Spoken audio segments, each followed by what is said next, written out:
আসসালামু আলাইকুম। আপনারা সবাই কেমন আছেন? আশা করি আলহামদুলিল্লাহ ভালো আছেন। আমিও আলহামদুলিল্লাহ আপনাদের দোয়ায় ভালো আছি। বাংলাদেশে প্রচুর শীত। শীতের সকাল মানেই এক অন্যরকম শান্তি। ভোরের আলো ওঠার সাথে সাথে গ্রাম বাংলায় এক নিতম্ব নেমে আসে, যা ধীরে ধীরে কুয়াশার চাদর সরিয়ে জেগে ওঠে। সকালবেলা উঠে দেখি চারদিকে কুয়াশার চাদর, যেন আল্লাহ সব ডাইকে দিছে। মাঠের মধ্যে ঘাসের ডগায় শিশুর বিন্দু মুক্তার মতো জ্বলছে। সূর্যের আলো পড়লে আরও জ্বলে ওঠে। পুকুরের জল থেকে ধোঁয়া উঠতাছে, ঠান্ডা বাতাসে শরীর কাঁপতাছে, আরও কত কিছু। কম্বল জড়াই আরেকটু ঘুমাইতে ইচ্ছা করে, কিন্তু মা বাপের ডাকে উঠতেই হয়।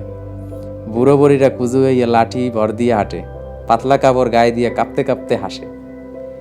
পোলাপান টুপির তলায় নাক ঢুকাইয়া সোয়েটার গাড় দিয়া এদিক ওদিক দৌড়ায়।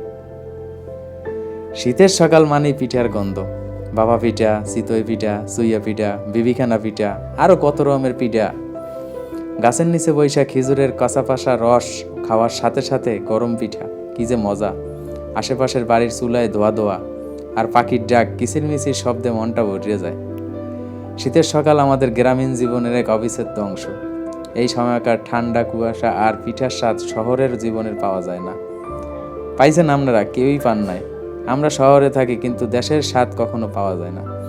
এই সকালগুলো যেন প্রকৃতি আর মানুষের ভালোবাসা এক মিলন ক্ষেত্র।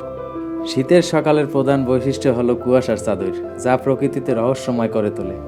এই কুয়াশা ভেদ করে ধীরে ধীরে সূর্য উকি দেয়, আর ঘাসের ডগায় জমে থাকে শিশির বিন্দু। আমরা শহরে যারা থাকি, শহরের জীবনের ব্যস্ততা থাকলেও শীতের সকালে সৌন্দর্য উপভোগ করা যায়। সকালে গরম চা হাতে বারান্দায় বসে কুয়াশা দেখা, কিংবা হালকা ঠান্ডা হাওয়ায় হাঁটতে বেরোয়া। যেমন ধরেন, আমি এই সকালে বেরোইছি অফিসের উদ্দেশ্যে। সকালে একটু চা খাইলাম, রাস্তায় আপনাদেরও দেখালাম কুয়াশা কেমন পড়ছে।